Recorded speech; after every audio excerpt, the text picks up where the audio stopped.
आप देख रहे हैं हरियाणा न्यूज 24, जहां हर खबर मिले सच के साथ। नमस्कार, स्वागत आपका हरियाणा न्यूज 24 पे। मैं हूं मुन्ना लांबा, मेरे सहयोगी प्रिंस लांबा के साथ। हम मौजूद आज चरखी दादरी में और मेरे साथ आज मौजूद हैं नरपेंद्र मंडी वाले नरपेंद्र सोरान। और ये बाड़ा विधानसभा से विधायक भी रह चुके हैं। इन्होंने बीजेपी को टाटा बाय बाय बोल दिया है। किसानों की जो कृषि कानून लेके जो बीजेपी आई है उससे आहत होके इन्होंने बीजेपी का साथ छोड़ दिया, बीजेपी का दामन छोड़ दिया है। 2006 से लगातार ये बीजेपी के साथ बने हुए थे और कई पदों पे रहे हैं। जिला अध्यक्ष से लेकर कई अन्य पदों पे इन्होंने कार्यभार किया है, कार्यभार संभाला है और बीजेपी को बड़ी बारीक से सींचा है, बड़ी बारीकी से बीजेपी पार्टी को इन्होंने सींचा है और बीजेपी के साथ कंधे से कंधा मिला के 2006 से लगातार रहे हैं। परंतु अब इस मौके पे इन्होंने बीजेपी से अलविदा कह दिया है, बीजेपी से अपना समर्थन वापस ले लिया, लिख के दे दिया है कि हम आपके साथ नहीं हैं और इन्होंने रिजाइन कर दिया है सभी पदों से। तो मेरे साथ मौजूद हैं, मैं फिर दोबारा कहूंगा, बाड़ा से विधायक रह चुके हैं ये और इनके पिताजी भी 3 बार विधायक रह चुके हैं, चौधरी अत्तर सिंह मंडी वाले, और ये भी बाड़ा से 1 बार विधायक रह चुके हैं। कई विषयों पे बातचीत होगी बेबाक तरीके से। तो हम मिलवाते हैं आज हमारे खास मेहमान से, नरपेंद्र सोरान से। नरपेंद्र सोरान तो कम लगाते हैं लेकिन मंडी वाला बोलते हैं ये। तो मंडी से हैं, बाड़ा विधानसभा से आती है मंडी और ये काफ़ी ही सक्रिय रहते हैं राजनीति में या सोशल वर्कर, कोई भी काम हो ये उसमें बढ़ चढ़ के हिस्सा लेते हैं। इनके पिताजी के बाद इन्होंने अपनी बागडोर संभाली थी, उसके बाद से लगातार ये बाड़ा विधानसभा में सक्रिय रहे हैं। इनकी खचाई भी करेंगे, साथ साथ हम कई विषयों पर बातचीत करेंगे और बेबाकर खुल के बातचीत होगी। जी नरपेंद्र जी नमस्कार। आपका हरियाणा न्यूज़ 24 पे बहुत बहुत स्वागत है। बहुत धन्यवाद आपका, और मैं आपके न्यूज़ 24 के सभी दर्शकों को अपनी तरफ से नमस्कार बोलता हूँ और आपका भी बहुत स्वागत है। जी बेबाक तरीके से बातचीत करेंगे और सच्ची बोलेंगे, झूठ नहीं बोलेंगे आज। जी, मैं सच बोलूँगा और झूठ बोलने की मुझे आदत भी नहीं है। और आप राजनीति क्षेत्र की बात करेंगे तो यहाँ खुल के बात करेंगे, मुझे कोई एतराज़ नहीं है। आप पूछिए। बीजेपी को छोड़ दिया आपने? जी, छोड़ दिए। क्या टीस लगी, क्यों छोड़ा? ये 5 जून को जो अध्यादेश लेके आए और उसके बाद, क्योंकि मैं वकील भी हूँ, हमारी एक वकीलों की एक अलग से हमने अपनी सोसाइटी भी एक यूनिट बनाई हुई है। और सिविल सोसाइटी में भी, क्योंकि जब मैंने राजनीतिक करियर अपना शुरू किया था उस वक़्त सबसे पहले शुरू में ही मेरे को जो हमारी बीजेपी और हविप्पा की सरकार थी, उस हरियाणा विकास पार्टी का मुझे यूथ विंग का स्टेट प्रेसिडेंट बना दिया था। और उस वक़्त के जो हमारे यूथ के साथी थे, ऑब्वियसली वो आज वो भी मैच्योर एज में आ गए और 50 और 60 के हैं। मैंने भी अपनी 57 की एज कंप्लीट कर ली। तो वो सारे के सारे लोग जो सिविल सोसाइटी में आए, उनकी भी हमने एक अपनी बातचीत हमारी बराबर होती रहती है। और हमने स्टडी करके ये पाया कि ये अध्यादेश किसी भी तरह से किसान के लिए नहीं बनाए गए, एक बात, और किसान के लिए बहुत ही खतरनाक है, 2 बात। इसलिए मैंने 15 साल पुरानी, जैसा कि आपने भी बताया, मैं भी बता देता हूँ, 15 साल पहले मैंने बीजेपी ज्वाइन की थी और मैं प्रदेश में सचिव, प्रदेश में उपाध्यक्ष, जिले का अध्यक्ष, सभी पदों पर रहा। और जिस बीजेपी को हमने 15 साल पहले ज्वाइन किया था और जिन पंच निष्ठाओं के आधार पे उसकी सदस्यता होती थी और जिन सिद्धांतों के ऊपर इस पार्टी को समझा और माना था हमने, आज वो चीज़ें बिल्कुल दूर चली गई। इसलिए मैंने बीजेपी को छोड़ दिया। कभी टिकट नहीं मिली आपको? बार बार मौका, आपने टिकट की मांग की बीजेपी से, हर बार आपने मांग की होगी टिकट की, क्यों? हर राजनेता का एक सपना होता है। आप 1 बार विधायक रह चुके हैं तो दोबारा भी बनने की आपकी इच्छा, मतलब इच्छा होगी आपकी। तो शायद टिकट ना मिली, इस वजह से भी छोड़ दी होगी पार्टी आपने ना। यहाँ भी मैं आपकी जानकारी में ये भी ला दूँ कि मुझे टिकट मिली ही नहीं। मेरी टिकट के लिए तो उस वक़्त सुषमा स्वराज जी ने और इनेलो पार्टी से 2009 में समझौता तोड़ लिया और मैं बीजेपी से चुनाव लड़ा। टिकट ना मिलने की बात छोड़िए, मैं तो चुनाव लड़ा। 2014 का जो चुनाव आया, निश्चित रूप से उस वक़्त भी मुझे ये बताया गया था कि यहाँ इस भिवानी और महेंद्रगढ़ लोकसभा क्षेत्र में यहाँ दो तरह की सिचुएशन है, या तो सुधा यादव को टिकट मिलेगी और सुधा यादव को टिकट नहीं मिलती है तो आपको टिकट दी जाएगी। और उस वक्त मैं आशान्वित था कि मुझे टिकट मिलेगी, लेकिन जिस हिसाब से भिवानी महेंद्रगढ़ के लिए कांग्रेस पार्टी से एक व्यक्ति धर्मवीर को यहाँ बीजेपी लेके आई, वो एक कारण जरूर है कि मुझे लगा कि भी बीजेपी अपना जो ओरिजिनलिटी है, जहां बहुत नीचे के स्तर से कार्यकर्ता को तराश के और ऊपर तक लेके आती है, वो चीज़ें बीजेपी खो चुकी और सत्ता प्राप्ति के लिए बीजेपी कितनी हद तक भी नीचे जा सकती है, ये एक कारण जरूर रहा कि मुझे वो बात कचोटती रही। लेकिन क्योंकि मेरी पार्टी में आस्था थी और मैं लगा रहा, लेकिन जब मुझे ये लगा कि आज बीजेपी सत्ता के बल पर और जिस हिसाब से पहले भूमि अध्यादेश जो अधिग्रहण अध्यादेश लेके आए थे और उस वक्त विरोध हुआ, मैं यहाँ प्रदेश में उपाध्यक्ष था, दादरी में रहता था और श्रीमान गडकरी जी पूर्व राष्ट्रीय अध्यक्ष और 2016 में और बीरेंद्र सिंह केंद्रीय मंत्री दोनों दादरी में आए थे। मैं उस मीटिंग में नहीं गया और मैं उस भूमि अधिग्रहण अध्यादेश के भी खिलाफ था और मुंह की खानी पड़ी, सरकार को वो अधिग्रहण अध्यादेश वापस लेने पड़े। लेकिन जब उसी तर्ज पर अब दोबारा से सत्ता में आने के बाद और भारतीय जनता पार्टी ने कोविड की आड़ में और बिना लोगों की सलाह लिए 5 जून को जो अध्यादेश लेके आए और उसके बाद बड़ी चालाकी के साथ जी इन चीज़ों का सबको पता है। हम आज बातचीत करेंगे हम हमारे तरीके से। जी सुखविंदर आपके क्या लगते हैं? सुखविंदर मेरे बड़े भाई का बेटा, भतीजा है मेरा। जी तो उनको टिकट मिली? ऑब्वियस टिकट मिली नहीं, उसमें तो टिकट दिलाने में था मैं, क्योंकि मैं पार्लियामेंट का अपने आप को कैंडिडेट मानता था और निश्चित रूप से मैं चाहता था कि भी हमारा ये सीट है और ये सीट हमारे पास ही रहे, तो सुखविंदर को उसमें टिकट दिलवा। उसके बाद संबंध कैसे रहे आपके? संबंध क्या है, वो तो मेरा भतीजा है। अब भी संबंध अच्छे? हाँ, संबंधों की कोई बात नहीं। एमएलए बनने के बाद थोड़ा सा ना उसके काम में कभी कोई दखलंदाजी मेरी तरफ से नहीं हुई, लेकिन मैं जिले का अध्यक्ष रहा और वो एमएलए रहा, उसके बाद में फिर जिले का अध्यक्ष बदल गया। तो ऐसी कोई बात हमारे घर में किसी तरह की भी कोई बात नहीं है और ना हमारे पूर्वजों ने ऐसी कोई बात सिखाई हमारे को। ये तो सिर्फ और सिर्फ अगर लड़ाई थी, और अगर वो आप जो कोई बात का अगर इसको एंगल देना चाहते हैं तो ये बात तो 2014 में होनी चाहिए थी, 2021 में जो आके हुई है। तो निश्चित रूप से मैं डिटेल में आज की बात करते हैं। चलो हम आपको, चलो आज की बात, आप किसान हैं? हाँ, किसान, बिल्कुल जन्म से किसान हूँ। 1995 में बीजेपी और चौधरी बंसीलाल की सरकार थी। जी 96 में जी। आप मानते हैं? हाँ, आप उस समय एमएलए थे उस समय। जी मंडियाली कांड हुआ। जी मंडियाली कांड हुआ। उस समय पूरी जनता बड़ी आस भरी नजर से देख रही थी आपको कि आप कुछ कर पाएंगे। और लोग क्या मांग रहे थे उस समय? एक ट्रांसफार्मर मांग रहे थे। तो उस समय आपने क्या कहा था? ट्रांसफर मिल जाएगा, लेकिन उनको मिली गोलियां और लाठियां। उस समय आपने इस्तीफा नहीं दिया, किसानों को साथ नहीं दिया, क्या वजह रही? यहाँ थोड़ा सा मैं स्पष्ट करना चाहूँगा कि एक तो मंडियाली की जो आप बात करते हैं वो क्षेत्र पड़ता था लोहारू विधानसभा में, बारडा विधानसभा में नहीं था। बारडा विधानसभा में निश्चित रूप से कादमा क्षेत्र था। और कादमा जब कांड हुआ 1995 में, मेरे पिताजी एमएलए थे और मेरे पिताजी फिजिकली बहुत फिट नहीं थे उस वक्त, क्योंकि उनके पैर में चोट लगी हुई थी। उनका काम मैं देखता था और ये पूरा बारडा क्षेत्र जानता है कि यहाँ जब इस क्षेत्र में कोई भी एक घटना सरकार के द्वारा किसानों के खिलाफ हुई, उसमें मेरा रोल सारे लोग जानते हैं कि किस हिसाब से अपनी गाड़ी में वहाँ से घायलों को, गोली लगे हुए घायलों को उठा के मैंने रोहतक मेडिकल में पहुँचाया था। और उनका आवाज कम उठा पाई उस समय। आपने एक अलग से हटके, लीग से हटके ये नहीं कहा मैं रिजाइन देता हूं और मैं किसानों के साथ हूं और हम ये नहीं चाहते किसानों पे गोलियां चले। थोड़ा सा मैं स्पष्ट करने का अगर मौका दें तो आवाज ही नहीं उठाई।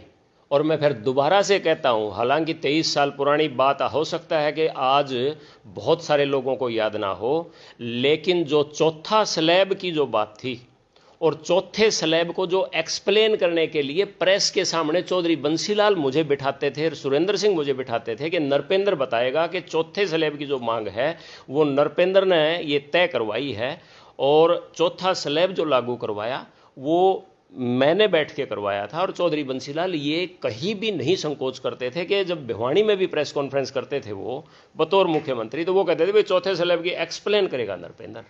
तो इसलिए रिजाइन करने की बात तो जब आती, क्योंकि वो लोहारू क्षेत्र की बात थी, चौधरी बंसीलाल के दामाद वहां से एमएलए थे। क्षेत्र कोई भी थे तो किसान बात नहीं, किसान था और किसान के लिए चौथा स्लैब लागू करवाया और बिजली बोर्ड के चेयरमैन को चौधरी बंसीलाल ने मेरे साथ बिठाया और उन्होंने कहा कि नरपेंद्र इस बारे में जो सुझाव दे रहा है अगर वो फिजिबल हो तो वो सारे के सारे जो चीजें होगी, रेलवे लाइनों को रोक दिया गया, केंद्र सरकार की तरफ से दबाव था, गोली चलानी पड़ गई, लोग मारे गए, लेकिन नरपेंद्र इसमें जो भी सजेशन दे फिजिबल हो तो वो सारे के सारे लागू करेंगे। चौथा स्लैब लागू करवाया और इसमें कोई भी किसी को शक नहीं है कि उसका अहम रोल उस वक्त नरपेंद्र सिंह यूथ प्रेसिडेंट और बारडा के विधायक नरपेंद्र सिंह का था, मैं हूँ जी। अब आप पार्टी छोड़ चुके हैं बीजेपी को, और बीजेपी में भविष्य नहीं जाएंगे, क्या लगता है? ना, बीजेपी से अब मुझे नहीं लगता कि बीजेपी ही और अपनी ओरिजिनलिटी छोड़ चुकी तो बीजेपी ही नहीं रहेगी। भविष्य तो मेरा मैं रोज बदलने वालों में से होता तो मैं 15 साल ना लगाता ही। आपने पार्टी को सींचा जी, बिल्कुल नीचे से ऊपर तक लेके आई जी। बीजेपी ने आपको क्या दिया आज तक? बीजेपी को देने की जहाँ तक बात है तो ये ठीक है कि जब तक बीजेपी में सदस्यता पंच निष्ठा के आधार पर होती थी, क्योंकि जो सदस्यता की कॉपी है उसके पीछे 5 निष्ठाएं होती थी जिसमें राष्ट्रवाद और ये प्राथमिकता की बातें होती थी। वो खाली नाम की रह चुकी आज, वो नाम की नहीं रही, आज तो मिस्ड कॉल से मेंबर बनते हैं। और बीजेपी से बाहर निकलने के लिए मैं देश में पहला व्यक्ति हूं जिसने चुनाव आयोग भारत सरकार को चिट्ठी लिखी है कि मिस्ड कॉल से जो सदस्य बनाए जाते हैं उसमें राइट टू एक्सेप्ट अगर किसी आदमी को दिया जा रहा है तो एक बटन ये भी होना चाहिए कि राइट टू रिजेक्ट हो। और ये मैंने चिट्ठी लिखी हुई है, उसका जवाब आ जाता है और अगर नेगेटिव जवाब आया तो उसके लिए मुझे कानून में भी चाराजोई करनी पड़ी तो मुझे कोई दिक्कत नहीं होगी। और मैं पहला व्यक्ति हूं जिसने इस मिस्ड कॉल की सदस्यता के खिलाफ आवाज उठाई। जी, हमारे साथ बाड़ा विधानसभा से विधायक थे नरपेंद्र मेंढेवाले, और इनके पिताजी भी 3 बार विधायक रह चुके हैं हरियाणा और पेप्सो में, पंजाब के, और ये भी 1 बार विधायक रह चुके हैं और सोशल वर्कर भी हैं और एडवोकेट है। खास बात है, वकील से जितना बहुत मुश्किल उनके पास शब्दों का भंडार होता है, कहीं ना कहीं से वो शब्द खोज ही लेते हैं, लेकिन फिर भी हमें कहीं ना कहीं कोशिश करेंगे इनसे कुछ और बातें करने की। मेजर साहब, आप क्या मानते हैं जो धरना प्रदर्शन चल रहे हैं, आज मैं खुल के बात करूं आपसे, चाहे वो कितलाना टोल का हो चाहे और किसी टोल का हो, खाली छोड़ के दिल्ली के जो प्रदर्शन है, Tikri border, Dasa border, Sindhu border, Ghazipur border, Palwal border, जो भी, इनको छोड़ दीजिए, जो लोकल हरियाणा में चल रहे हैं, क्या लगता है सही चल रहे हैं, निष्पक्ष चल रहे हैं? क्या वहाँ राजनीति नहीं हो रही आपके हिसाब से? मैं जो देख पाया हूँ, और आज मैं फिजिकली ट्रैक्टर का जो रिहर्सल यात्रा का जो कार्यक्रम था और महिला दिवस भी जो किसान महिला दिवस का था, मैंने बारडा में देखा है कि पहली बार मैं ये देख रहा हूँ कि बिना किसी व्यक्ति के नेतृत्व के और लोग, सिविल सोसाइटी खड़ी हुई है और अनुशासन में खड़ी है। और आपने तो यहाँ के टोल की बात की, मुझे कोई नेतृत्व नजर नहीं आया। ये ठीक है भी खाप वगैरह। मेरे साहब, मैं किसी पार्टी से मुझे कुछ लेना है। हाँ, नरपेंद्र मेरे साथ मौजूद है। हम किसी पार्टी, मुझे किसी पार्टी से लेना देने लिए, लेकिन हम बता देते हैं, कई जगह कांग्रेस के नेता बोलते हैं बेधड़क, क्या वो समर्थन वापस दे? समर्थन वापस लिया, कांग्रेस को लिख के दे दिया, हम नेता नहीं है। जैसे बीजेपी के लोग समर्थन वापस लेके और वो स्टेज पे चढ़ पा रहे हैं, और जैसे जेजेपी पार्टी के समर्थन वापस करके समर्थन स्टेज पे चढ़ने दे रहे हैं, नहीं तो उनको अलग से दरी पे बैठाया जाता है, वैसे चले जाता है, घुसने भी नहीं दिया जाता। मैं कई बार देखता हूँ। तो कांग्रेस के लोगों ने ऐसी क्या वीटो पावर ले रखी है कि वो स्टेज पे जाके बोलते हैं? मैं एक बात और, आप शायद नहीं कहना चाहेंगे, आप राजनेता हैं, मैं बता देता हूँ, 17 साल कांग्रेस का राज रहा है। किसानों की मांग जायज है, किसान बैठा है सड़कों पे, जायज है, किसान अपना हक लेके रहा है, जायज है। इसमें किसी की राजनीति राजनेता की होगी तो गलत है। किसान बैठा है, जैसे दिल्ली वगैरह, वहां किसी नेता को नहीं घुसने देते, कितना बड़ा कितना छोटा नेता हो, अलग से दरी बिछा के चाय पी के वहां से चलते बनो। वहां किसी की अध्यक्षता नहीं करनी दी जाती, ना किसी को माइक पे बोलने दिया जाता है। आप समर्थन लीजिए, बिल्कुल बायकाट करके आइए, फिर बोलिए वहां पे जाके। लेकिन यहाँ कुछ ऐसा मुझे 1-2 जगह देखा गया है कि वहाँ कांग्रेस के नेता आते हैं, बोलते हैं, तो उनकी सरकार बहुत साल रही है पीछे, 17 साल तक। तो ये सिचुएशन उस समय भी सोल्व हो सकती थी, ये आज सिचुएशन आई क्यों, किस वजह से? मैं खुल के बोलता हूँ, आज आपके साथ बोलता हूँ। बहुत इंटरेस्टिंग सवाल आपने पूछा, और जो सवाल आपने कांग्रेस का नाम लेके पूछा, मैं अपने शब्दों में और 1 मिनट में इस बात को ब्रीफ कर दूं। 2 दिन पहले पूरे देश भर में कांग्रेस की तरफ से भी इन बिलों के खिलाफ और धरने और प्रदर्शन का कार्यक्रम रखा हुआ था पूरे देश भर में। और मैं टीवी के ऊपर शाम को जब डिबेट देख रहा था, सिचुएशन क्रिएट किसने की? मैं बता रहा हूँ, सिचुएशन क्रिएट नहीं की। अगर आप देखेंगे, थोड़ा सा बैकग्राउंड में जाएंगे, और जो बीजेपी के प्रवक्ता बोल रहे थे टीवी के ऊपर, वो कह रहे थे कि भाई ये तो एजेंडा कांग्रेस पार्टी का था और कांग्रेस पार्टी के घोषणा पत्र में था कि मंडियों को खत्म कर दिया जाए और खरीद के लिए सीधा ये जो आज जो बिल लेके आए घुमा फिरा के। मेरा तो एक ही सवाल है जो इस बारे में है, और मैं आपका जवाब दे रहा हूं आपकी बात का अपने ढंग से। और मेरा सवाल ये है कि भारतीय जनता पार्टी ये कहती है कि कांग्रेस के एजेंडे में था और हम इसको लागू कर रहे हैं, हमारे एजेंडे में नहीं था। अरे भाई, भारतीय जनता पार्टी के मेरे पुरानी पार्टी के साथियों, ये क्या जरूरत पड़ गई थी आपको कि आप कांग्रेस का एजेंडा लागू करने के लिए तो इतनी जिद किए हुए हैं। और आपका जो एजेंडा था कि भाई गौवंश से जो फसलों को नुकसान हो रहा है उससे हम आपको निजात दिलाएंगे, हम आपका सोइल हेल्थ कार्ड बनाएंगे, आप अपने एजेंडे पर काम ना करके 6ठा साल आपका राज में चल रहा है और आप कांग्रेस पार्टी का एजेंडा लागू कर रहे हैं। अगर कांग्रेस पार्टी की ये फैसला सही भी था, जैसा बीजेपी के हमारे पुरानी पार्टी के साथी कह रहे हैं, तो कुछ कांग्रेस पार्टी को तो 50 और 60 पे निपटा दिया 542 के हाउस में। तो और रही बात आप धरना प्रदर्शनों पे ये बोलने की बात, मुझे नहीं पता, इतना गहराई में मैं नहीं गया, क्योंकि मैं तो आज यहाँ गया था, लोगों ने पूरे मान सम्मान के साथ मुझे कहा कि भाई आप सारी पार्टी छोड़ के आए हैं और सिर्फ किसान बन के आए हैं। मेरे को उस जीप के ऊपर बिठा दिया जो जीप आज नेतृत्व कर रही थी। किसान बन के आए, बहुत बड़ी बात है।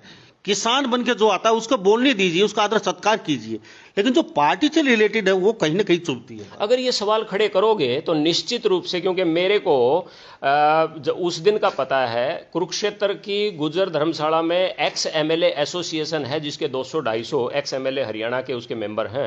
नफे सिंह राठी की अध्यक्षता में ये फैसला हुआ कि हम समर्थन देने के लिए जाएंगे। और जब वो सिंघू बॉर्डर के ऊपर गए और वो मुख्य मंच के ऊपर भाषण देने की इच्छा रखे हुए थे, हमारी एक्स एमएलए एसोसिएशन है जिसका मैं भी मेंबर था, मैं खुद गया नहीं था, मेरी फ़ोन से उनसे बात हो गई थी, तो उनको भी नहीं बोलने दिया था। तो एक ये उन्होंने नॉर्म तो फिक्स किया हुआ है, और अगर ये नीचे तक भी हो जाए तो निश्चित रूप से मैं आपके साथ हूं और इसमें ताकत तो बढ़ेगी इसकी। और अगर पार्टियों को यूं खुला मंच मिलता रहा तो कहीं ना कहीं पार्टियां तो एजेंडे पर काम करेंगी। राजनीति बिल्कुल बिल्कुल, या मानते हैं? मानता हूं, निश्चित रूप से मानता हूं। और मैंने तो ये सवाल भी उठाया है, कितलाना टोल के ऊपर भी मैंने ये सवाल उठाया था।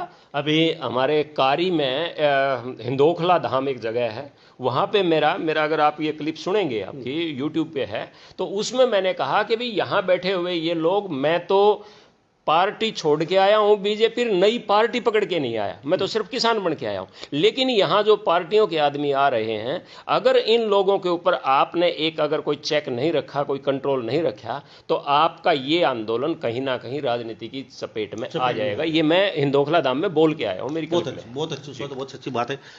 तो कुछ लोकल मुद्दों पर बातचीत हो जाए? हाँ, क्यों नहीं, खुल के बात कीजिए प्लीज। हमारे साथ नरपेंद्र, पूर्व विधायक, मेरे साथ बने हुए हैं, बेबाक तरीके से बातचीत करेंगे, एक चीज पे बारीकी से बातचीत करेंगे। और इनके पिताजी भी 3 बार चौधरी अत्तर सिंह मैंडी वाले, और ये भी मैंडी से आते हैं और विधायक रह चुके हैं, सोशल वर्कर हैं जी, सोशल वर्कर हैं, एडवोकेट हैं, विधायक भी हैं आप? जी जी, मानते हो? मानता हूँ।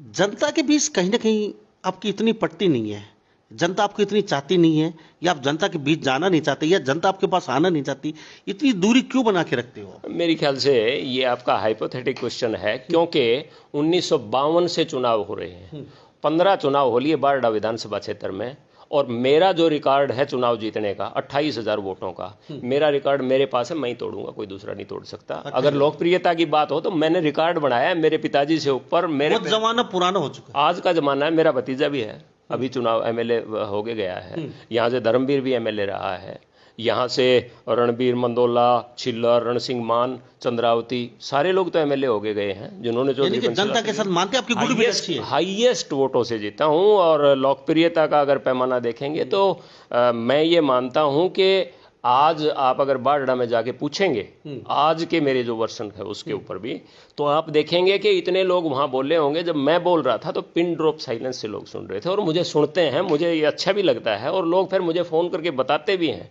कि जब आप बोलते हैं तो हमें ये लगता है कि कुछ नया निकल के आएगा। मैं अभी भी अगर आप मेरे से पूछेंगे, मैं सीक्वेंस ऑफ इवेंट ये बताऊंगा, ये बिल कैसे लागू हुए थे, जो आज तक भी सिंघू बॉर्डर पर भी उसकी चर्चा नहीं हुई है। मैं चाहता हूं वो चीज़ चर्चा में आए। वो भी पूछेंगे आपसे। जी जी, अभी क्या लग रहा है आपको, बिल जिस तरीके से मोदी ने अपनी, जो हमारे देश के आन बान शान है अब तक, और लोगों ने कहा थाली बजाओ ताली बजाए, ताली बजाओ ताली बजाए, सब कुछ, तो अब क्या लग रहा है, बिल कहीं ना कहीं नाकासवार नहीं है वो हो चुका है सरकार का, सिर्फ छोटा सा कानून है, घना बड़ा भी नहीं है, चाहे तो सरकार 2 मिनट में कर भी सकती है।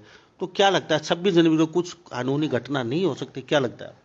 एक तो देश के चुने हुए प्रधानमंत्री हैं बहुमत के, आन बान और शान की जहाँ तक बात थी, जो विशेषण उनके लिए लगाए गए हैं, आज वो शान कहीं ना कहीं वो अपनी गंवा चुके हैं। एक बात, प्रधानमंत्री हैं चुने हुए, और जब तक प्रजातंत्र में सिस्टम बोलता है वो रहेंगे। और 26 जनवरी की जहाँ तक बात है, जिस हिसाब से पिछले 53 दिन से और ग्रुप का जो एक नेतृत्व कह सकते हैं, या बिना नेतृत्व के जो चल रहा है, और जितना शांतिपूर्ण ढंग से चल रहा है, हिंदुस्तान का नहीं दुनिया की हिस्ट्री में स्थान बनाएगा ये मूवमेंट और आंदोलन के। इतनी बड़ी संख्या में इतना लंबा आंदोलन शांतिपूर्वक चला, और 26 जनवरी को भी पत्ता नहीं लेगा, मैं दावे से कह सकता हूँ। ये तो देख ही चुके हैं आप, दादरी में कम से कम 20-25 हज़ार ट्रैक्टर, और आज बारडा में। मैं कल देख के आया, दादरी के ट्रैक्टर यात्रा में शामिल था, बल्कि कंधे दुख रहे हैं, मैं 3 घंटे तक ट्रैक्टर के ऊपर बैठ के यात्रा की मैंने। उसके बाद मैं डिप्टी कमिश्नर को ज्ञापन दिया। आज मेरे को बाई चांस ट्रैक्टर पर बिठाने के बजाय लोगों ने सम्मान से मुझे उस नेतृत्व कर रही उस जीप के ऊपर बिठा दिया, तो कंपैरेटिवली मैं थोड़ा सा फिजिकली ठीक महसूस कर रहा था। आज भी ज्ञापन दे के आए, बिना किसी नेतृत्व के जिस शांतिपूर्ण तरीके से, और इस सारे के सारे आंदोलन को, किसानों के इस आंदोलन को ये बिल वापसी के लिए चला रहे हैं। और मैं तो ये कहूँगा कि बिल वापस लेना आंदोलन का मुद्दा नहीं है, एमएसपी लागू करवाना मुद्दा है। अगर कल 19 तारीख को बिल वापस भी ले लिए गए तो भी एमएसपी लागू हुए बिना ये आंदोलन खत्म नहीं होगा, मैं आगे की भी बता रहा हूँ। जी जी, अभी आप कानून को लेके बातचीत कर रहे थे, कुछ इस तरीके से हम बताएंगे। तो कुछ दर्शक देख रहे हैं, हजारों आपको अभी फिलहाल, तो हम चाहेंगे बारडा की जनता खासकर अच्छा सुनती है, अच्छा देखती है आपको। जी जी, सीक्वेंस ऑफ इवेंट मैं आपको बताना चाहता हूँ। 5 जून से लेके आज तक की 2 मिनट में ख़त्म कर दूंगा मैं अपनी बात।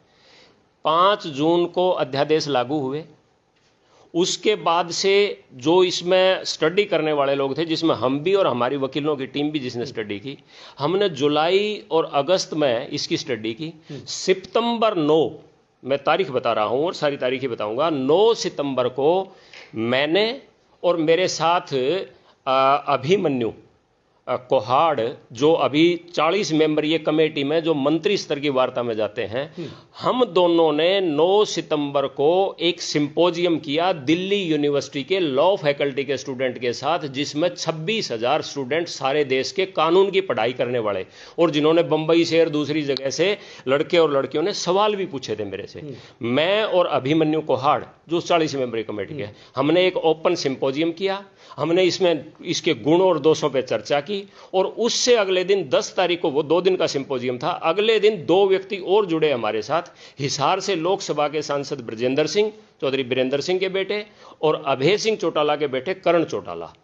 ये 10 तारीख का सिंपोजियम हुआ, और 10 तारीख की शाम को ही हरियाणा के और बीजेपी के प्रदेश अध्यक्ष ओम प्रकाश धनखड़ ने एक 3 मेंबरीय कमेटी मेंबर पार्लियामेंट की बना दी, जिसमें भिवानी महेंद्रगढ़ के सांसद धर्मवीर सिंह और ब्रजेंद्र सिंह हिसार से बीजेपी के मेंबर पार्लियामेंट, और कुरुक्षेत्र से बीजेपी के मेंबर पार्लियामेंट नायब सिंह सैनी।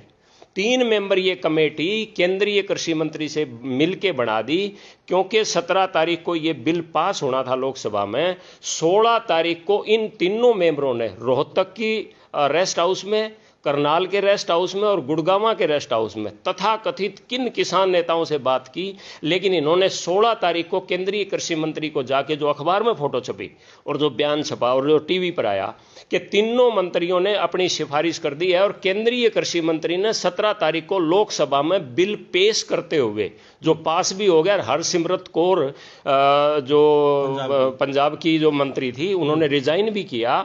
उस वक्त केंद्रीय कृषि मंत्री ने यह कहा कि हमने 3 सदस्यीय हरियाणा के लोकसभा सदस्यों की एक कमेटी बनाई थी और उस कमेटी ने किसानों से बात की और उनकी रिकमेंडेशन के ऊपर यह बिल जो मैं आज पेश कर रहा हूं, सदन से मेरी प्रार्थना है कि यह बिल पास किया जाए। वो 3 व्यक्ति ऐसी कौन सी, किन किसानों से बात करके गए थे और कौन सी बातें ऐसी उसने कही थी कि लोकसभा में बिल पेश करते समय केंद्रीय कृषि मंत्री को यह बात कही, और जबकि उस बिल के पास होते ही और हरसिमरत कौर जो बादल हैं उन्होंने रिजाइन किया। उसके बाद 20 सितंबर को राज्यसभा में वो बिल पास हो गया और 27 सितंबर को इतवार के दिन राष्ट्रपति ने उसको असेंट दे दी और वो कानून बन गया। इसी दौरान पंजाब में 24 तारीख को 3 दिन का बंद किया गया, सितंबर की बात कर रहा हूं, उसी 24 तारीख को, और उसके बाद 29 तारीख को अमृतसर दिल्ली की ट्रेन रोक दी गई और उसके बाद से परमानेंट 2 महीने तक किसान वहां बैठा रहा।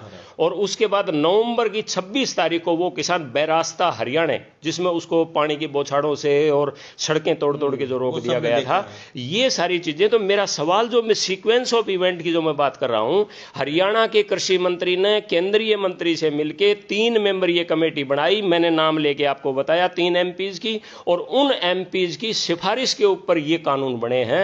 केंद्रीय कृषि मंत्री ने ये पार्लियामेंट में बोला और वो हरियाणा के 3 एमपीज से आज तक भी सिंघू बॉर्डर पर ये कॉल नहीं आई कि जिन एमपीज की रिकमेंडेशन के ऊपर ये कानून जो पास हुआ है, ये जो कानून बना, वो कौन से किसानों से मिले कि भी उन्होंने एक तरफा बात वहां बताई।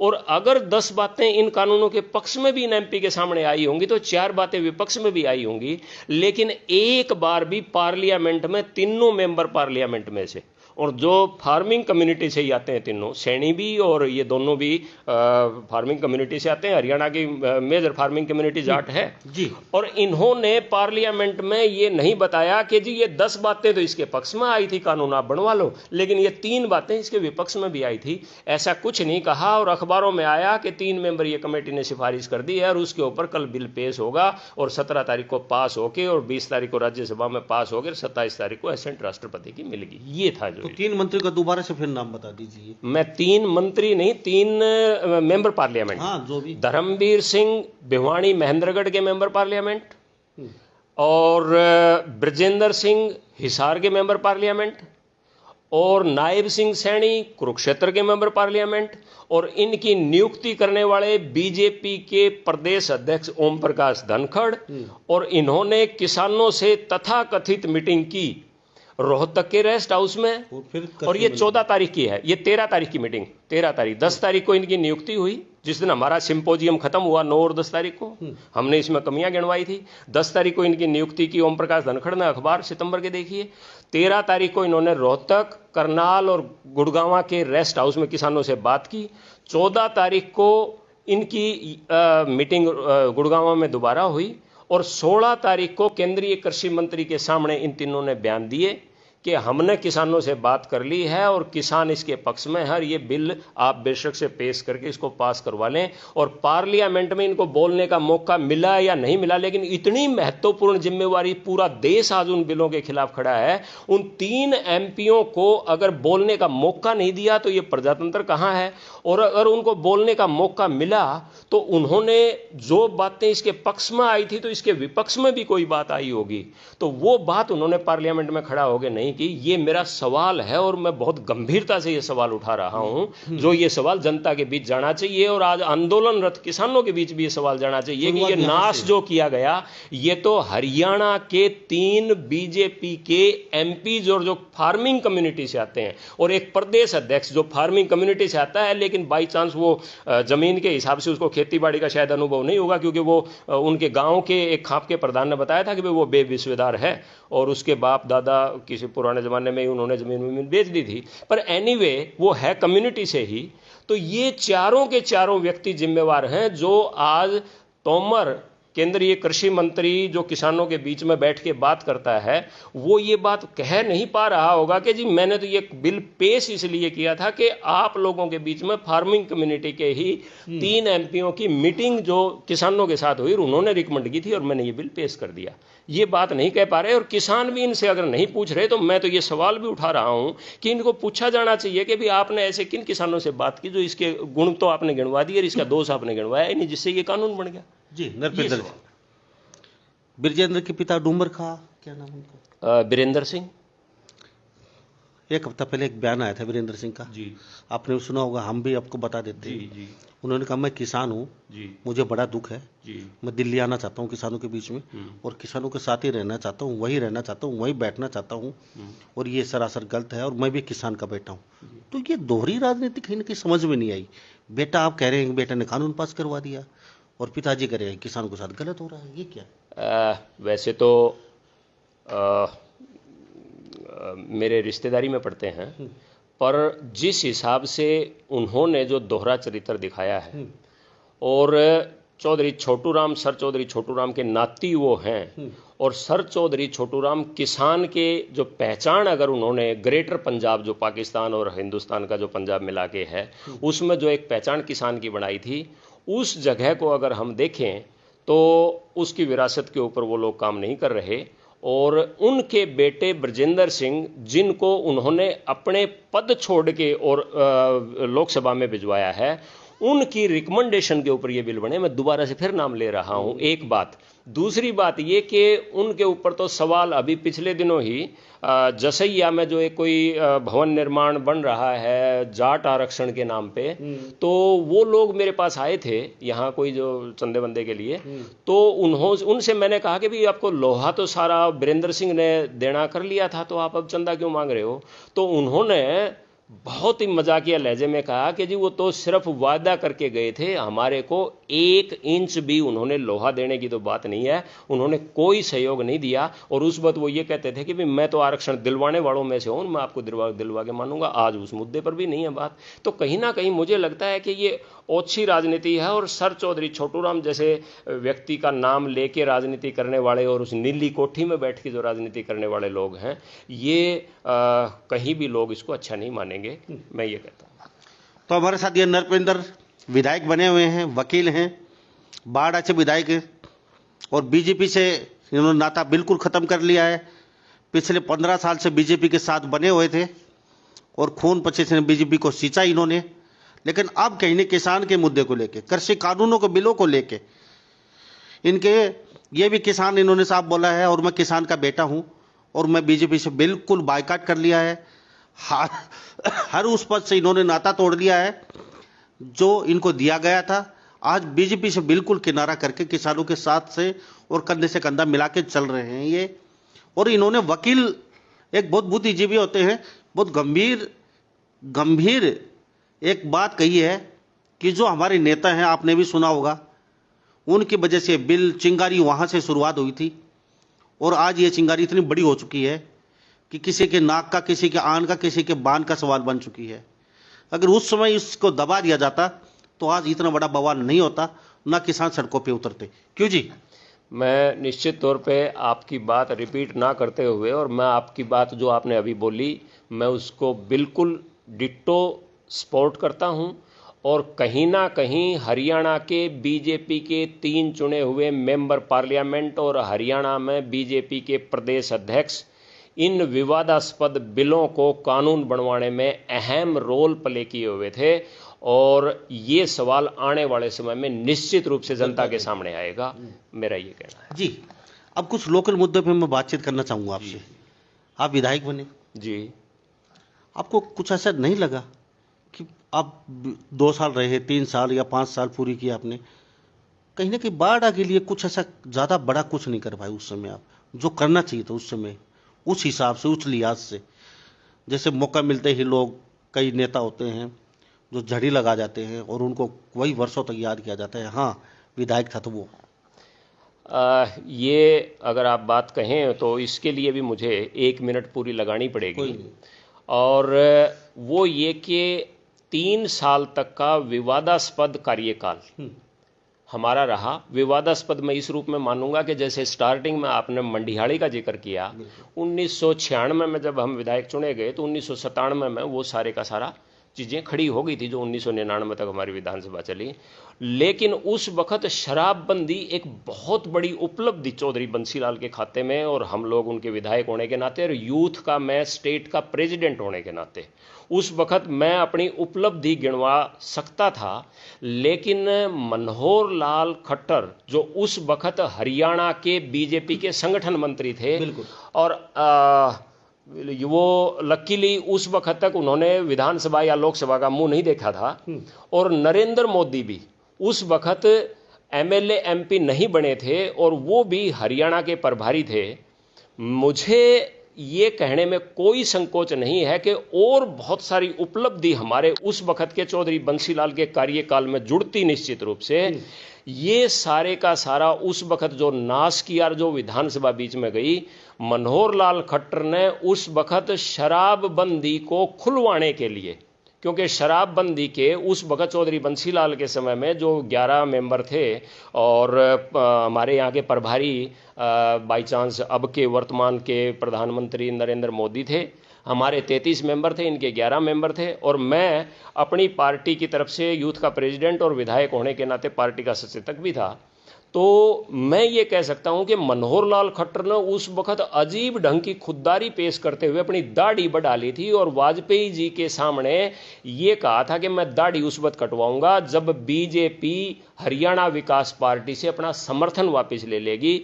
और जो दाढ़ी बढ़वाने की बात करके उन्होंने अपने आप को जो एक बहुत ही, क्योंकि चौधरी बंसीलाल के साथ उन्होंने अपनी सीधी लड़ाई लड़ी थी उस वक्त, वो एमएलए एमपी कुछ भी नहीं थे, यहाँ के संगठन मंत्री थे, और वो इन्होंने सच में ही उस वक्त किसी भी तरह से वाजपेयी जी को तैयार करके और समर्थन वापस ले लिया, और वो भी शराबबंदी खुलवाने के लिए, जो मेरी ख्याल से बहुत ही गलत बात थी उस वक्त। लेकिन आज की जो मैं स्थिति देखूं और जिस हिसाब से आज SYL का जो मुद्दा है, पिछले दिनों में नारनौल में एक रैली की उन्होंने, जिसकी पोल भी मैंने खोली, ये चर्चा नहीं आई थी आपके बीच में, कि कहते थे नारनौल में रैली में उन्होंने कहा कि पानी का फैसला सुप्रीम कोर्ट से हो गया है और पंजाब हमें पानी नहीं देता, पंजाब और हरियाणा के लोगों को बीच फूट डालने का। वो भी मैंने एक वीडियो डाल के, जिस दिन से उस दिन से चर्चा बंद हो गई है कि सुप्रीम कोर्ट को पानी का फैसला करने का अधिकार ही नहीं। उन 262 कॉन्स्टिट्यूशन की धारा के तहत inter state river water dispute act 1956 के बाद और 1986 में चौधरी बंसीलाल जी जब चीफ मिनिस्टर बने थे, इराडी ट्रिब्यूनल, रावी व्यास वाटर्स ट्रिब्यूनल, जिनके चेयरमैन इराडी जी थे, 1986 में वो ट्रिब्यूनल बना। 88 में वो ट्रिब्यूनल, जिसमें एलिवेट हो गए थे एक जज अहमदी जी, और उसके बाद से आज 32 साल से वो खाली पड़ा है वो पद, और उसके ऊपर कोई काम नहीं हुआ। तब मेरे को ये लगा कि नरेंद्र जो उस वक्त दाढ़ी बढ़ाई थी मनोहर लाल खट्टर ने, तब कहीं ना कहीं लोगों में उनका ये एक इमेज बन गई थी कि बंसीलाल से टक्कर लेके ये शेर है। लेकिन आज जिस हिसाब से ये झूठ बोल कर अपनी सत्ता चलाने की बात कर रहा है, मेरे को लग रहा है शियार शेर की खाल ओढ़े हुए था जी। ये अच्छा, अभी आपको क्या लग रहा है? आप बाढ़ चाहते हो, बाढ़ की बातचीत कर लेते हैं। बाढ़ आप लग रहे हो, आपके हिसाब से आज जिस हिसाब से डेवलपमेंट होना चाहिए था बाढ़ का, उस जगह बाढ़ है, जैसे और जैसे आपके अड़ोस पड़ोस में जैसे शहर उनते करते जा रहे हैं, डेवलपमेंट होता जा रहा है, कि बाढ़ उस जगह सही है आपके हिसाब से? आप जो, क्योंकि मैं प्रदेश की टीम में रह के मैंने काम किया है, हरियाणा विकास पार्टी में भी मैं यूथ का प्रेसिडेंट रहा, और भारतीय जनता पार्टी में भी मैं जब तक रहा मैं स्टेट की टीम में काम किया। जो सीमावर्ती क्षेत्र मेवात से लेके और सिरसा तक का जो राजस्थान के साथ लगता हुआ क्षेत्र है, वो सारे का सारा क्षेत्र ही, बारडा का आपने सवाल किया, मैं बारडा को उसमें इंक्लूड करता हूँ, लेकिन सतनाली का क्षेत्र, चाहे आपका लोहारू का क्षेत्र हो, चाहे आपका महेंद्रगढ़ का क्षेत्र हो, आपका नारनौल का क्षेत्र हो, मेवात तक चले जाइए आप, और इधर आप सिरसा तक चले जाइए, ये सारा क्षेत्र पिछड़ा हुआ है। और जिस हिसाब से GT रोड बेल्ट के ऊपर और उस क्षेत्र में जो विकास हुआ है, उतना विकास यहाँ नहीं पहुँच पाया, और इसलिए नहीं पहुँच पाया। कमी क्या? कमी ये है कि नेताओं की? ऑब्वियस कहीं ना कहीं ये भेदभाव होता रहा है। और मेरी ख्याल से जो चंडीगढ़ से दिल्ली आते समय अधिकांश समय, या आज तो चंडीगढ़ में बैठे हुए लोग जो सत्ता में बैठे हुए हैं, ज़्यादा माड़ क्योंकि गुड़गांव में है तो आधे से ज़्यादा टाइम वो अपना गुड़गांव में बिताते हैं। उनके लिए ये समय ही नहीं है कि वो सतनाली, बारडा, लोहारू, महेंद्रगढ़ और इस इलाके के आगे कोई सुध लें या जी, देखें। एक लास्ट में क्वेश्चन मेरा रहेगा। जी सच बोलेंगे आप, झूठ नहीं बोलेंगे उस क्वेश्चन पे? जी जी, सारा ही सच बोल रहा हूँ। आज एडवोकेट हैं जी और एडवोकेट भी एक भगवान का रूप होता है। जी जो नेता हैं, जी किसी पार्टी को हम किसी के पार्टी के नाम क्यों लें, जी आपको लगता है अगर 25% भी ईमानदारी से काम कर दें अपने हल्के में, तो आपको नहीं लगता वो हल्का चमन बन जाए? तो क्या लगता है, नेता काम करना नहीं चाहते या जनता करवाना नहीं चाहती, या मतलब वजह कहाँ मतलब पिछड़ापन है? आखिर वजह क्या है? आप भी एक विधायक रह चुके हैं, इसलिए आपसे पूछना जरूरी है। आपके पिताजी 3 बार रह चुके हैं। यहाँ मैं थोड़ा सा करेक्ट कर दूं आपको। करेक्ट इसलिए मैं कर दूं कि कहीं ना कहीं, क्योंकि आप भी ये मान के चलते होंगे कि नेता और एमएलए अपने क्षेत्र का विकास करवा सकता है, जबकि सच्चाई से कोसों दूर है।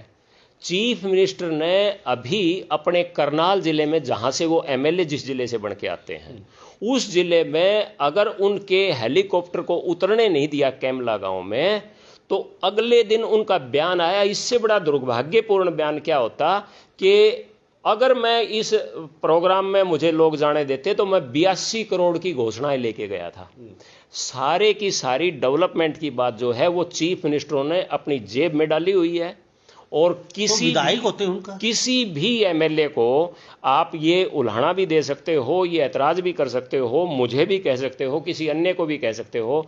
चीफ मिनिस्टर अपने नंबर बनाने के लिए अपना पैकेज लेके जाते हैं, और चीफ मिनिस्टर के हेलीकॉप्टर को कोई अगर नहीं उतरने दे तो अपना पैकेज वापस जेब में डाल के और चंडीगढ़ चले जाते हैं। यहाँ किसी भी तरह की राशनिंग नहीं है, किसी भी तरह का बराबर बंटवारा नहीं है। और विपक्षी जहाँ से विधायक होते हैं, आपने बड़ौदा के चुनाव में देखा होगा कि जब चुनाव आया, चुनाव जीतना था तो 3-3 कॉलेज उस बड़ौदा में बना दिए, और जब तक वहां विपक्ष का एमएलए था तो मनोहर लाल को कॉलेज बनाने से कौन रोक रहा था? तो ये इस सवाल से मैं बिल्कुल आपसे सहमत नहीं हूं कि क्षेत्र का विकास 25%, मैं तो कहता हूं 5% भी नहीं करवा सकता। आप बेसिक से गाड़ियां दें, चाहे उसको दोषी ठहराएं, उसके हाथ में ही नहीं होता। चीफ मिनिस्टर अपने नंबर बनाने के लिए सारा पैकेज जेब में रखते हैं। उसका अभी है या फिर शुरुआत से, जब से ये सतर गिरता आ रहा है, ये सतर गिरता आ रहा है। और आप ये देखेंगे कि 5 साल पहले का सतर, उससे 5 साल पहले का सतर, उससे 5 साल पहले का सतर, उससे 5 साल पहले का सतर, तो ये स्टेप बाय स्टेप गिरता आ रहा है। लेकिन आज तो सारे का सारा कब्जा चीफ मिनिस्टरों ने अपने लिए रखा हुआ है कि उनको कोई मान सम्मान दे, उनका कोई हेलीकॉप्टर उतारे, उनके लिए कोई अगर रेड कारपेट बिछाए तो वो पैकेज दे के जाएंगे, नहीं तो अपना लेके हेलीकॉप्टर में ऊपर का ऊपर उड़ जाएंगे। ये है। एक बात और बता दीजिए बस चलते चलते, हमारे साथ नरपेंद्र बने हुए हैं, पूर्व विधायक बारडा से, विधानसभा से, और इन्होंने बीजेपी को बाय बाय बोल दिया है और मेरे साथ खास बातचीत में उपस्थित हैं। अगर आपके कोई सवाल है तो आप भी लिख के डाल दीजिए, हम नरपेंद्र से जरूर बेबाकी से पूछेंगे। आपके कोई सवाल है या कोई जवाब है तो हमारे साथ लिख के भेज सकते हो आप, तुरंत एक्शन के साथ। जी, मैं आपसे जानना चाहूँगा, अभी जो माहौल चल रहा है, तो क्या लगता है आने वाले समय में, चलो किसानों का मुद्दा है भी, और भगवान करे जल्दी सोल्व हो भी जाएगा ये, इसके बाद कौन सी पार्टी या फिर कहाँ जाने का इरादा है? मैं विशुद्ध रूप से राजनीतिक व्यक्ति हूँ, और सारी, क्योंकि मैंने भारतीय जनता पार्टी छोड़ दी, रोज इधर उधर भागने की मेरी आदत नहीं है, इसलिए 15 साल तक मैं इसमें टिका रहा। उससे पहले जब हमारी हरियाणा विकास पार्टी का कांग्रेस में विलय हुआ था, तो क्योंकि मेरे पिताजी 1952 में भी कांग्रेस के खिलाफ अकाली दल के साथ वो निर्दलीय एमएलए होते हुए गए थे, तो कांग्रेस में मेरा बहुत ज़्यादा विश्वास नहीं था, और मैंने अपना करियर हरियाणा विकास पार्टी से शुरू किया। तो मेरा विकास पार्टी के बाद राष्ट्रीय पार्टी के नाते भारतीय जनता पार्टी में मैं शामिल हुआ था। यहाँ मुझे बेहद निराशा हाथ लगी 2014 के बाद। मैं जिन को अपना नेता मान के यहाँ आया था, वाजपेयी जी को, सुषमा स्वराज जी को, और उसके बाद जेटली जी का भी मुझे लगा कि कई बातें उनकी राष्ट्रहित में ठीक थी, और वो सारी चीज़ें थी, वहाँ मैं बेहद निराश हूँ। लेकिन क्योंकि मैं राजनीतिक व्यक्ति हूँ, विशुद्ध रूप से राजनीतिक व्यक्ति हूँ, जनता के बीच में रहता हूँ, जनता से जब समय आएगा पूछ के और कौन सा झंडा और उसके साथ कौन सा डंडा लेना है जनता से पूछ के झंडा डंडा लेके जनता के बीच में जाऊंगा, लेकिन जनता की मर्जी के बिना कोई काम नहीं करूंगा। और राजनीति करूंगा उस दिन डंडे की चोट पर राजनीति करूंगा, और झंडा डंडा जो जनता को का सुझाव होगा और जो मेरा उनसे विचार मिल जाएगा वो पकड़ के मैं जनता के बीच में आऊँगा। वैसे वकील हैं, इतनी आसानी से हारने वाले नहीं हैं, बातों को घुमाना जानते हैं, बातों को बनाना भी जानते हैं। जी नरपेंद्र जी, आपने अपना कीमती समय दिया और जनता चाह भी रही थी आपसे बातचीत की जाए, और आज जनता की इच्छा भी पूरी हो चुकी है, तो हमसे बातचीत के लिए आपका बहुत बहुत स्वागत। वेलकम, और आपका भी स्वागत है। और ये जो आपने कहा, पत्रकार के नाते आपका सम्मान करता हूँ, लेकिन ना घुमाई है ना झुकाई है ना कोई बात है, बिल्कुल साफ साफ बात करने की, क्योंकि आपने मेरे से पहले ये शपथ ले ली थी कि जो बोलूंगा सच बोलूंगा। मैंने सच बोला, और जो भी कोई प्रश्न शपथ इसलिए आप कोर्ट में जाते हो ना, पहले शपथ खिलाते हो, तो हम भी पहले नहीं, आपको मैंने शपथ खा के ही सारी बोली। और जो भी आपके दर्शकों के प्रश्न होंगे, कोई शंका होगी और जो मुझे स्वीकार करना पड़ा, मेरे खिलाफ भी कोई बात होगी, मुझे कोई चिंता नहीं है इस बात की, क्योंकि मैंने मेरे पिताजी से ये सीखा है। और संघर्ष करना, उन्होंने जिंदगी में जीते भी बहुत तो हारे भी बहुत, कोई परवाह नहीं है इस बात की। और सच बोलने में कोई दिक्कत किसी तरह की नहीं है, हमेशा सच बोलूंगा। धन्यवाद। तो हमारे साथ ये पूर्व विधायक और बीजेपी के बहुत ही कर्मठ जुझारू कार्यकर्ता भी थे। इन्होंने बीजेपी को छोड़ दिया है, कृषि बिल के विरोध में किसानों के साथ हैं आज ये, और उन्होंने बेबाक तरीके से अपनी बातचीत रखी है, बिगड़ घुमाए फिराए। और इन्होंने कहा है समय आने पर जनता, मेरा परिवार मुझे जिस ओर कहेगा हम वो झंडा और डंडा जरूर उठाएंगे। फिलहाल किसानों का मुद्दा है और किसानों पे ही फोकस है, और किसानों के साथ हम कंधे से कंधा मिला के चल रहे हैं। और इन्होंने कई बड़े नेताओं के बारे में भी बेबाक तरीके से बोला है। तो आपके पास अगर इनके खिलाफ या इनके समर्थन में कोई बातचीत है, कोई पर्सन है, तो बेबाक तरीके से लिख के डाल दीजिए। इन्होंने खुद ही भी कहा, अगर मेरे खिलाफ है वो भी डाल दीजिए। अगले जब भी इनसे साथ बातचीत होगी नरपेंद्र जी से, तो हम आपके सवाल जरूर रखेंगे, और हम भी चाहते हैं आपके सवाल ढेरों सारे हों, और नरपेंद्र जी एडवोकेट साहब वो आपके जो सवाल होंगे उनके जवाब देने में कहीं ना कहीं ये हिचके या फिर कहीं ना कहीं अटके, तो हम भी चाहते हैं काफ़ी सारे आप सवाल लिख डालिए। तो सभी इन बातों के साथ मैं मुन्ना लंबा मेरे सहयोगी परिश्रमा के साथ हरियाणा न्यूज़ 24। नमस्कार, जय हिंद। आप देख रहे हैं हरियाणा न्यूज़ 24, जहां हर खबर मिले सच के साथ।